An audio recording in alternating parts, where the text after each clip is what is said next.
এবার ধর্ষণ চেষ্টার অন্যরকম বিচার হয়েছে।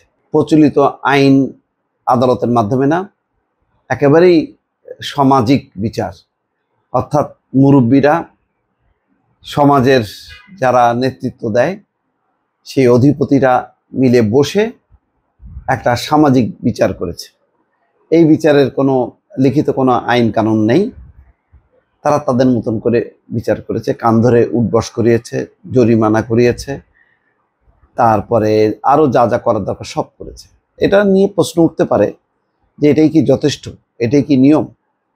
তাহলে তো অনেক প্রভাবশালী তারা তো ওই ধরনের তথাকথিত বিচারের মধ্য দিয়ে তাদের দোষের আসল যে বিচার হওয়া উচিত আইনগতভাবে সেটা হবে না। এটা নিয়ে বিতর্ক থাকতে পারে, তবে সব ধরনের সামাজিক বিচার, আইন আদালতের বিচার, সবগুলো প্রক্রিয়া চালু রাখা দরকার। কারণ সমাজ থেকে যদি ধর্ষণকে উচ্ছেদ করতে হয়, সমাজের যারা মুরব্বী, সমাজের যারা নেতা, তাদেরকে ঐক্যবদ্ধ হইতে হবে। তো সেই অর্থে এইটা একদিকে ঠিক, আবার আরেক দিকে বেঠিক, দুটোই। এখন একেবারেই যদি রেপ্ট হয়ে যায় সেটা আলাদা কথা, সেটা তো তখন আর সমাজপতিদের হাতে থাকবে না, সেটা চলে যাবে একদম আইন আদালতে। কিন্তু কারোর সাথে অশালীন আচরণ বা চেষ্টা, এইরকম অবস্থায় যদি কেউ ধরা পড়ে, তাহলে সালিশের মাধ্যমে, অর্থাৎ তখন সমস্ত মানুষ ইনভলভ থাকছে ওই যে এলাকায় ঘটবে সেই এলাকায়, এটার একটা সামাজিকভাবে সচেতনও হবে মানুষ। তো দুটোই মানে একই সঙ্গে চালু রাখতে হবে। অর্থাৎ সমাজকে ইনভলভ যদি না করা হয়, তাহলে এই ধর্ষণের যেই মহামারী, এটা ঠেকানো যাবে না। তো দর্শক, এই ঘটনাটা ঘটছে সাতকানিয়া, চট্টগ্রামের সাতকানিয়ায় রাতের আধারে বাক প্রতিবন্ধী এক নারীকে ঘরে ঢুকে জোরপূর্বক ধর্ষণ চেষ্টার অভিযোগ উঠেছে। এই ঘটনায় অভিযুক্ত মোহাম্মদ আজিজ, যার বয়স 55, সালিশি বৈঠকে 10 বার কান ধরে উঠবস, মাটিতে সিজদা, 20,000 টাকা জরিমানা এবং সমাজচ্যুতের মাধ্যমে স্থানীয় ব্যক্তিবর্গ সহ জনপ্রতিনিধিরা বিষয়টি মীমাংসা করে দেন। ইতিমধ্যে সালিশি বৈঠকের বিষয়টি সামাজিক যোগাযোগ মাধ্যমে ছড়িয়ে পড়েছে। এতে অনেকেই ক্ষুব্ধ প্রতিক্রিয়া ব্যক্ত করেছেন।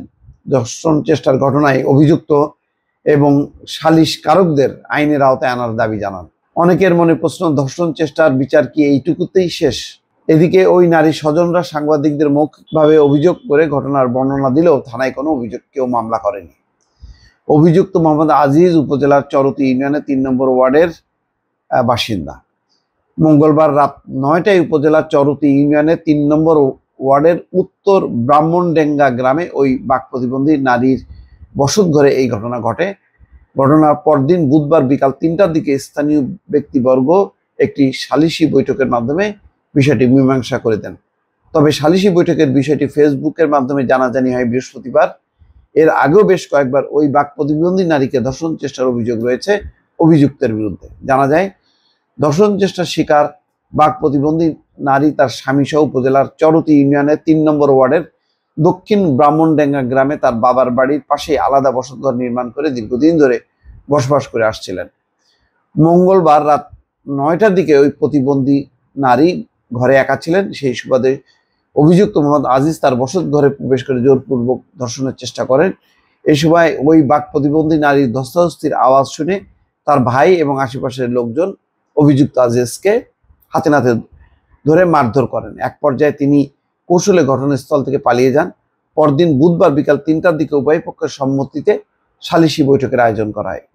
এই ব্যাপারে ইউপি সদস্য আলহাজ নুরুল আমিন ঘটনার সত্যতা স্বীকার করেন এবং এই সালিশের আয়োজনের মধ্য দিয়ে একটা বিচার করেছে আর কি। তো যাই হোক, এখন যদি ঘটনার সেই গুরুত্ব, ভয়াবহতা যদি কম হয়, তাহলে সমাজের এই সালিশের একটা দরকার আছে। কারণ এত মামলা আমাদের আইন আদালত ফেস করে পারবে না।